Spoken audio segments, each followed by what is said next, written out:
your own university has had an eruption recently of Columbusophobia. Oh, God, I mean, please don't remind me. I mean, this is a really distressing thing to me that a university, and my own university, should behave so irrationally and should make, such terrible concessions to ignorance. What has it as to done? literally to smother our Columbus murals in the main building of the University of Notre Dame in the 1880s in celebration of the university in those days wanted to be a beacon for the moral improvement of America and to deliver a sort of apostolic America that would be better than Europe.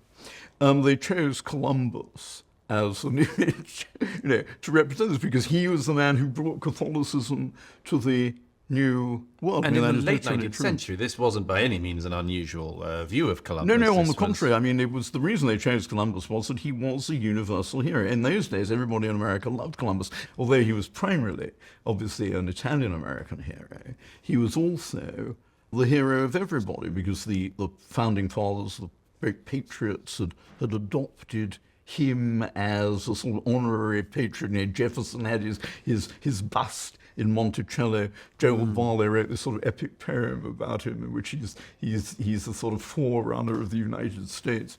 So everybody loved him, and to such an extent that even communities in the United States that had nothing to do with Columbus tried to appropriate him, very often by forging documents which associated him with them. So you get a Jewish Columbus, a Portuguese Columbus, a Spanish Columbus, you get an English, Scottish, Polish Columbus. The guy was really Italian.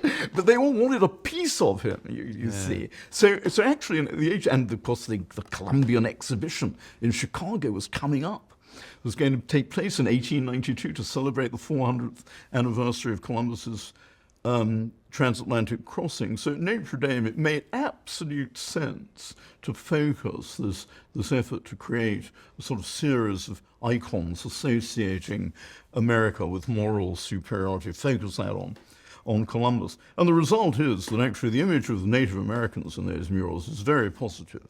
I mean, they're shown as these tall, magnificently dressed characters who appear with their weapons before the King and Queen of Spain, and really treated as superior to the European figures who surround them in the painting.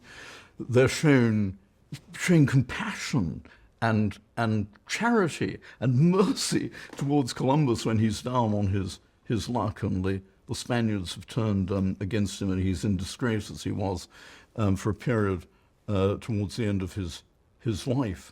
So the image that these paintings convey of the Native Americans is actually an image of moral superiority. The paintings aren't historically accurate. They're not meant to be historically accurate. They're meant to reflect this sort of moral message for their own times.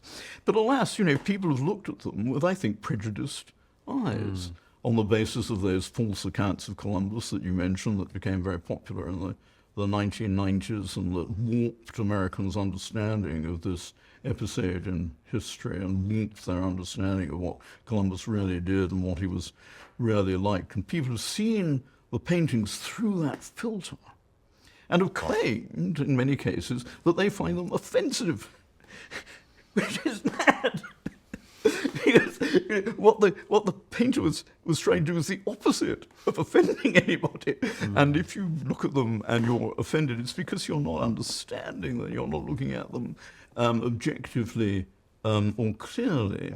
And really, I think anybody who looks at these paintings and is offended by them is actually probably morally responsible for his or her own offences. It's not the fault of the guys who created and commissioned the works.